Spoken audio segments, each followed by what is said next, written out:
आप देख रहे हैं यूपी मांगे उत्तर। यूपी मांगे उत्तर में हम दो मुद्दों पर बात करने जा रहे हैं, लेकिन जो पहला मुद्दा वो आपके सामने है, राम से नफरत, शक्ति के दुश्मन। ये हम नहीं कह रहे, दरअसल बीजेपी कह रही है। किसके लिए? कांग्रेस के लिए। इसी मुद्दे पर हो रही है चर्चा। दरअसल लोकसभा के रण में बीजेपी अब अटैकिंग मोड में नजर आ रही है। चुनाव में जीत के लिए रणनीतियों के साथ बीजेपी मुद्दों को भी भुनाने में जुटी है। आज पीएम मोदी ने पीलीभीत में हुंकार भरी और एक एक मुद्दे पर कांग्रेस को कटघरे में खड़ा किया। कांग्रेस पर रामद्रोह का आरोप लगाया, शक्ति के अपमान का आरोप लगाया, वोट के लिए तुष्टीकरण में डूबने का भी आरोप लगाया। तो क्या मुस्लिम वोट पाने के लिए कांग्रेस बार बार सनातन धर्म से कन्नी काट रही है? तुष्टीकरण की पर ये जो नीति है, इस पर क्या कांग्रेस उतर आई है? इस पर ही बात होगी, लेकिन पहले एक रिपोर्ट।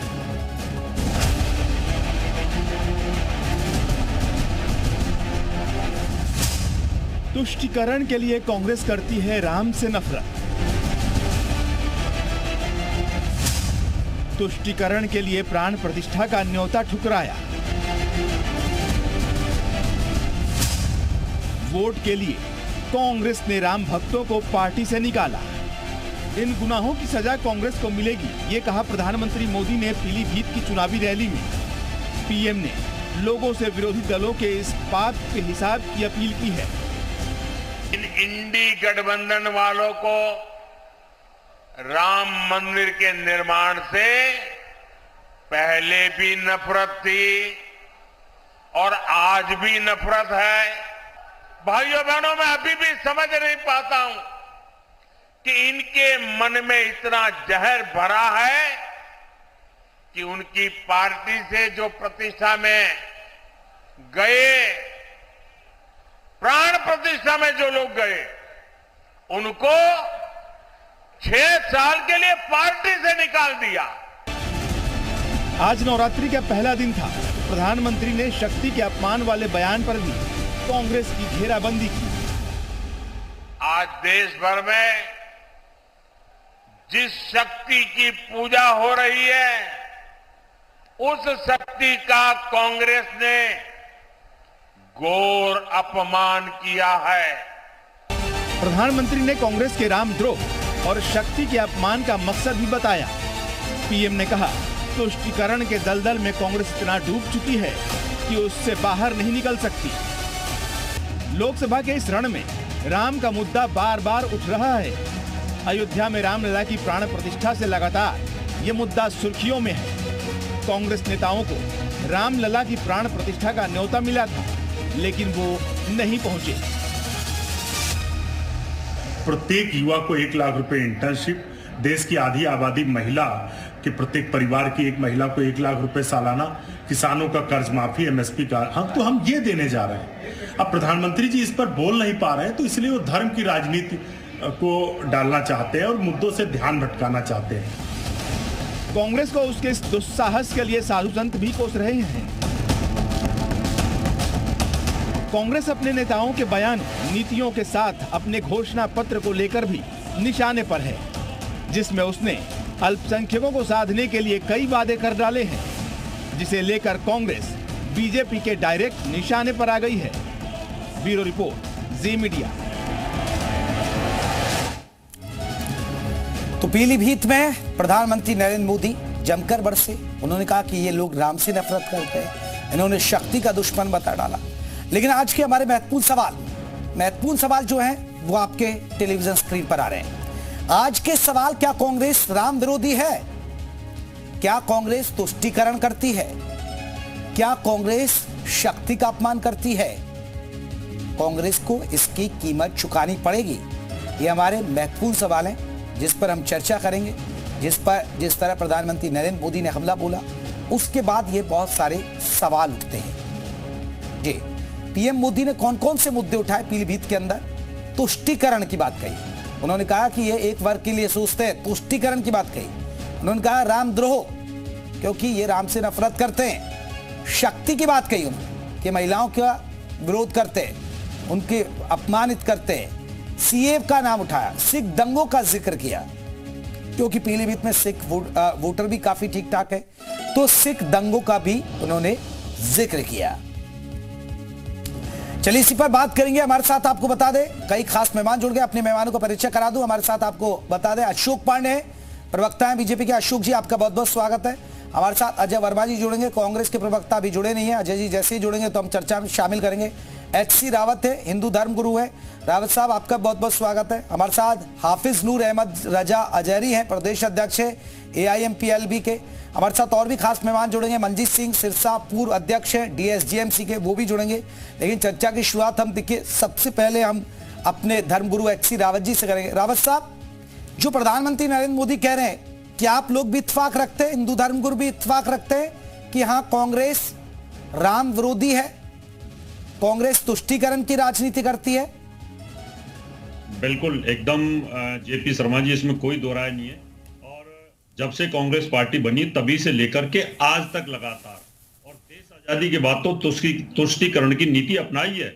जैसे कि आप देखिए मुसलमानों के लिए पर्सनल लॉ बोर्ड और वहां का उनका मुस्लिम बोर्ड, उनके शरिया के कानूनों को मान्यता दी और हिंदू बोर्ड बनाया नहीं और आज तक लटका के रखा।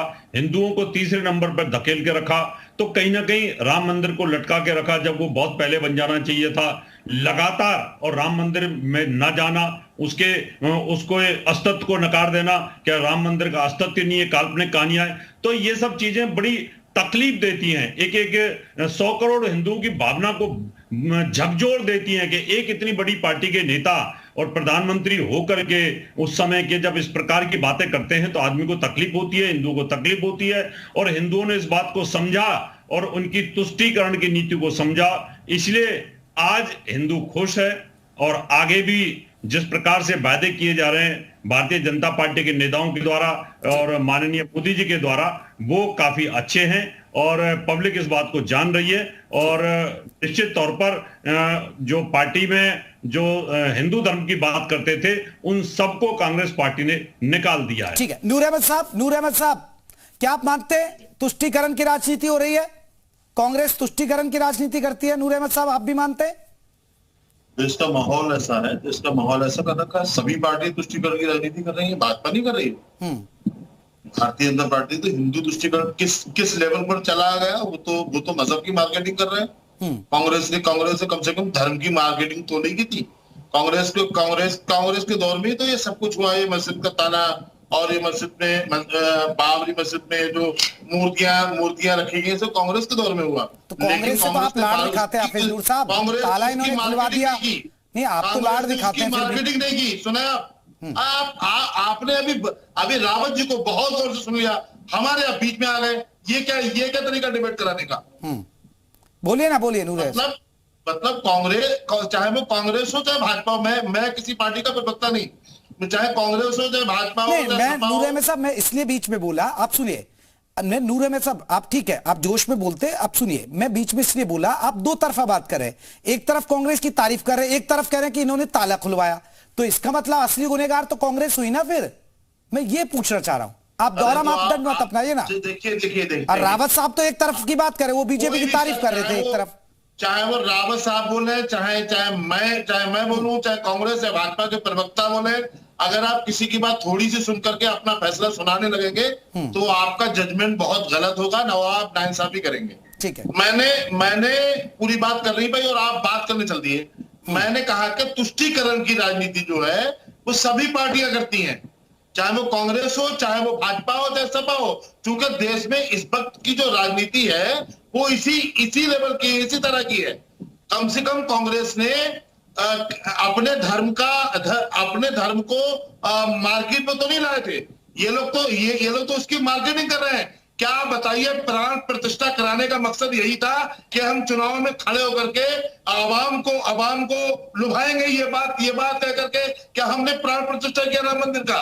क्या है भाई? क्यों भाई प्राण प्रतिष्ठा? मैं इस पर जवाब लूंगा, मैं लौटूंगा सर। हमारे साथ कांग्रेस के प्रवक्ता भी जुड़ गए, उनसे भी एक रिएक्शन ले लेता हूं। अजय वर्मा जी भी जुड़ गए। अजय वर्मा जी, बड़ा सवाल, आप राम विरोधी हैं, आप तुष्टीकरण की राजनीति करते हैं। मैं नहीं कह रहा हूं सर, बीजेपी वाले सवाल उठा रहे हैं। प्रधानमंत्री नरेंद्र मोदी ने भी आज पीलीभीत में मंच से बोला। देखिए, देश के प्रधानमंत्री की लोग बड़ी इज्जत करते हैं और उन्हें अपना आदर्श मानते हैं। और जब देश के प्रधानमंत्री 70 करोड़ महिलाओं को अपमान बंगाल में करते हैं, दीदी ओ दीदी, और कांग्रेस के राष्ट्रीय अध्यक्ष को कहते हैं वो कांग्रेस की विधवा जर्सी गाय, और फिर कहते हैं 50 करोड़ की गर्लफ्रेंड, और अभी सहारनपुर में कह रहे थे, फिर कहते हैं स्लिप ऑफ टंग हो गया वो लड़की। सहारनपुर में अभी कल की डिबेट में आप सुने, मैं आपको भेज दूंगा। तो प्रधानमंत्री देश के मुद्दों पे ध्यान नहीं दे रहे, महंगाई पर ध्यान नहीं दे रहे, बेरोजगारी पे ध्यान नहीं दे रहे, देश के आर्थिक हालात पे ध्यान नहीं दे रहे। कर्जा 16 लाख करोड़ रुपए मित्रों का माफ कर दिया।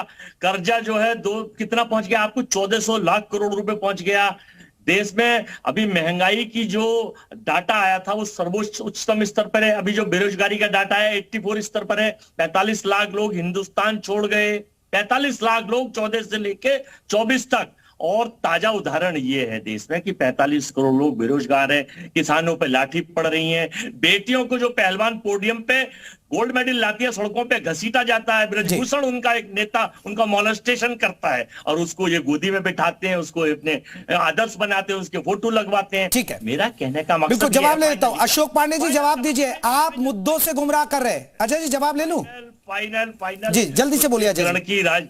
तुष्टीकरण की राजनीति देश की सरकार, राम के नाम पे वोट मांगते हैं, राम के नाम पे चंदा मांगते हैं, सबसे भ्रष्टाचारी पार्टी है। प्रभाकरण पराकल प्रभाकरण ने कहा है, सीतारमण के पति जो वित्त मंत्री है देश की, प्रधानमंत्री के बाद दूसरे नंबर पे आती है, ये सबसे बड़ा घोटाला है। चलिए मैं आ रहा हूं, जवाब ले लूं। अशोक पांडे जी जवाब दीजिएगा आप। घोटालेबाजों की अजय वर्मा जी ने बहुत सारे सवाल उठा दिए आप पर, ठीक है ना अजय जी, सुन लेते हैं। ये सेना के नाम का पॉलिटिसाइज करते हैं, सेना के नाम पे वोट मांगते हैं, राम के नाम पे वोट मांगते हैं। इन्हें हनुमान जी का गदा कर्नाटक में पड़ा और राम का तीर। ठीक है अजय जी, अब जवाब ले लेता हूं ना अशोक पांडे जी से। 180 या 200 से आगे नहीं जाएंगे ये कितना ही घूम। अशोक जी जवाब दीजिएगा। लड़कों की प्रधानमंत्री छोटे छोटी सभाएं करते घूम रहे हैं और देश पे ध्यान नहीं दे रहे हैं। ये भ्रमित लोग हैं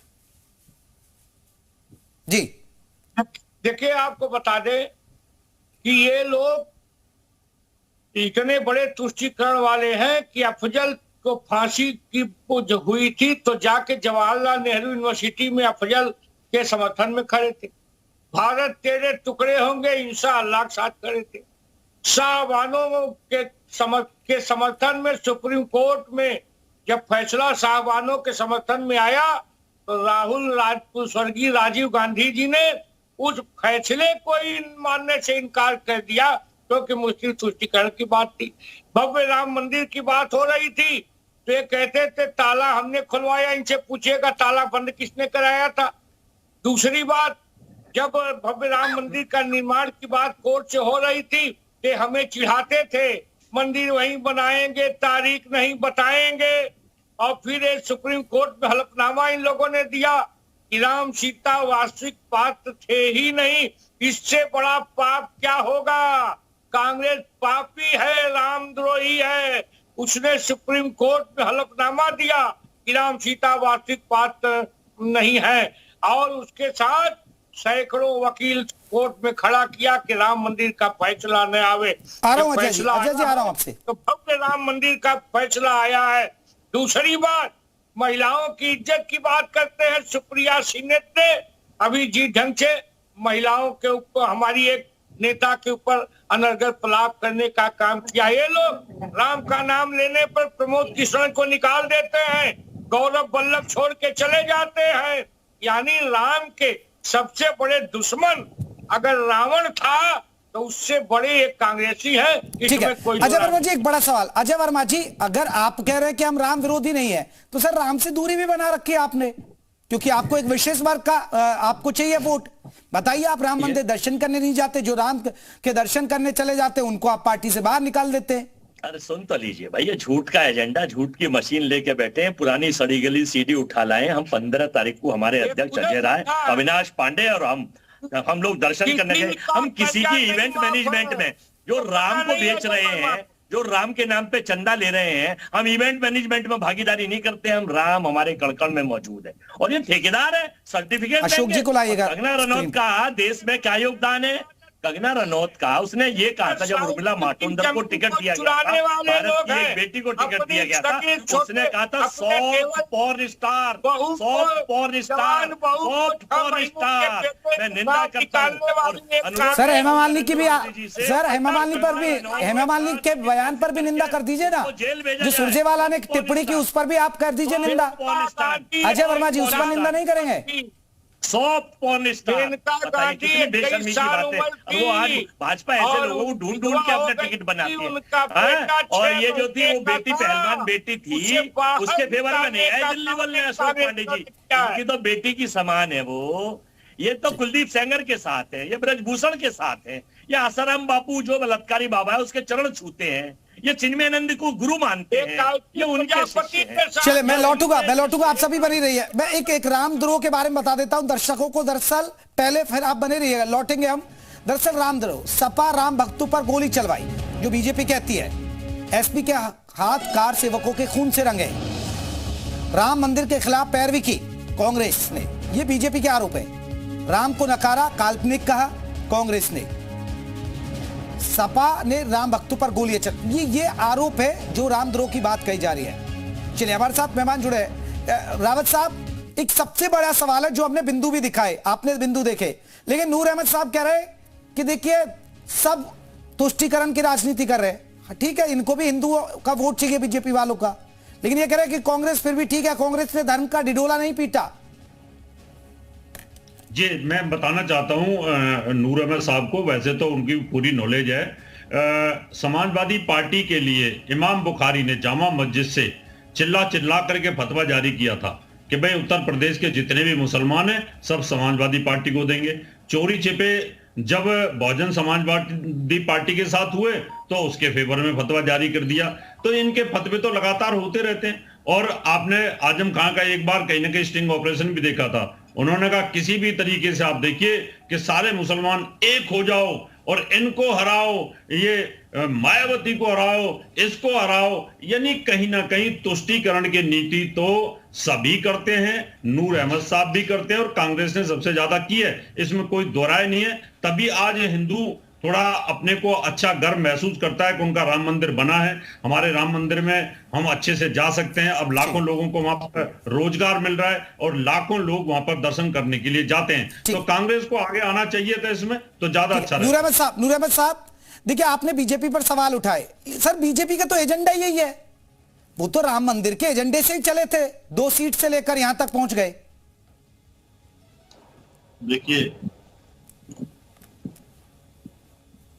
जैसा कि अभी हमारे रावत जी बोल रहे थे, मैं उनसे इतना ही कहूंगा कि तुष्टीकरण की राजनीति आज के दौर में सभी पार्टियां कर रही हैं, या आप ना माने वो अलग बात।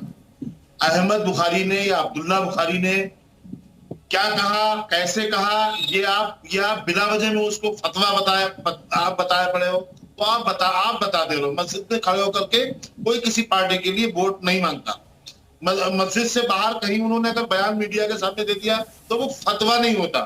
फतवा की परिभाषा आपके यहाँ क्या है हम नहीं जानते। आप लोग हमारे मजहब के खिलाफ रात और दिन जहर उगलते रहते हैं, लेकिन आप इसकी हकीकत को जाने। आप जितना बोलते हो, अरे नूर साहब इनके फिर ये तो कह रहे हैं ना बीजेपी वाले, सबका साथ सबका विकास, हम तो राशन भी दे रहे हैं, आयुष्मान कार्ड भी दे रहे हैं, हम तो पक्के घर भी दे रहे हैं। कहाँ सबका साथ सबका तो बताइए ना फिर, को मिल रहा है। बीजेपी के नेता खड़े अशोक पांडे जी को समझाइए कि सबका साथ सबका विकास नहीं कर रहे। खुलेआम गोलियां चलवा दी नानी ने, क्या हम उसको विकास माने? क्या जिस तरह से उत्तर हमने शौचालय दिया है तो हिंदू मुसलमान नहीं देखा, है तो हिंदू मुसलमान नहीं देखा, गरीबों को मकान दिया हिंदू मुसलमान नहीं देखा, वैक्सीनेशन कराया हिंदू मुसलमान नहीं देखा, आयुष्मान योजना लाया हिंदू मुसलमान नहीं देखा, सबसे ज्यादा योजना का फायदा मुस्लिम को है। भारतीय जनता पार्टी के प्रवक्ता महोदय यहाँ पर जलवा है। चलिए सर ये तुष्टीकरण की राजनीति है, सबको वोट चाहिए, लेकिन ये कहते हैं कि सबका साथ सबका विकास, वो कहते हैं आप सभी